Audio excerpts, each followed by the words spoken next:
नमस्कार दोस्तों, मैं हूं अर्चना। स्वागत करती हूं आपका आपके अपने YouTube चैनल पर। आज मैं आप सभी लोग के लिए एक ललही छठ का सोहर गीत लाई हूं। उम्मीद है आपको जरूर पसंद आएगा।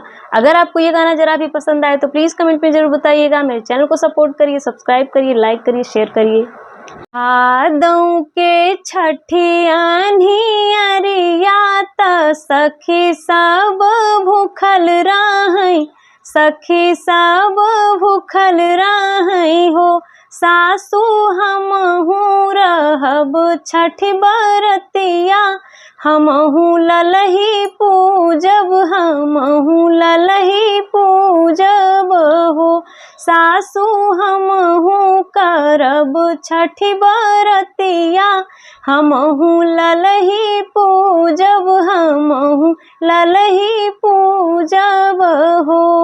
नाही तोहरा पीठी बीरन भाई, नाही लहुरा देवरा कि नाही लहुरा देवरानु हो। बहू नहीं तोहरे गोदी में ललनवा, त कैसे छठ पूजबू, कैसे के छठ पूजबू हो। बहू नहीं तोहरे गोदी में ललनवा, कैसे के छठी पूजबू, कैसे के छठी पूजबू हो। नाही हमरो पीठी बीरन बाड़े, नाही लहुरा देवरा कि नाही लहुरा देवरानु हो। ए सासु नहीं हमरे गोदी में ललनवा, त बहु छठी पूजबै, त बहु छठी पूजबै हो। सासु नहीं हमरे गोदी में ललनवा, त बहु छठी पूजबै, त बहु छठी पूजबै हो। होई है छठी माई सहाय, त देई है आशीषवानु, देई है आशीषवानु हो। सासु कहबै उनसे मनवा कबतिया, ललन गोदी मंगबै, ललन गोदी मंगबै हो।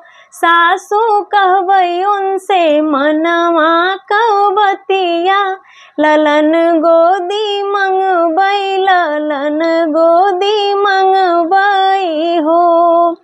पूजवा से खुश भैली छठी मैया, दिहली आशीषवानु, दिहली आशीषवानु हो। रानिया जो से नवाए महीनवा, होरिल तोहरे हुई है ललन, तोहरे हुई है हो। रानिया जो से नवाए महीनवा, होरिल तोहरे हुई है ललन, तोहरे हुई है हो। नवई महीनवा के बीतत, नवई दिन लागत, नवई दिन लागत हो। बहिनी छठी मैया दिहली ललनवा, अंगन उठे सोहर, अंगन उठे सोहर हो। बहिनी छठी मैया दिहली ललनवा, अंगन उठे सोहर, अंगन उठे सोहर हो। घुमरी घुमरी छठिया पूजै, त सखी सब गावै, त सखी सब गावै हो। मैया जैसे दीहू रानी के होरिलवा, सबही जुड़वा वौ, सबही जुड़वा वौ हो। मैया जैसे दिहलू रानी के ललनवा, सबही के जुड़वा वौ, सबही के जुड़वा वौ हो। ये सोहर आपको कैसा लगा कमेंट करके जरूर बताइएगा। चैनल पर नए हैं तो प्लीज़ मेरे चैनल को सपोर्ट करिए, सब्सक्राइब करिए, लाइक शेयर करिए। धन्यवाद।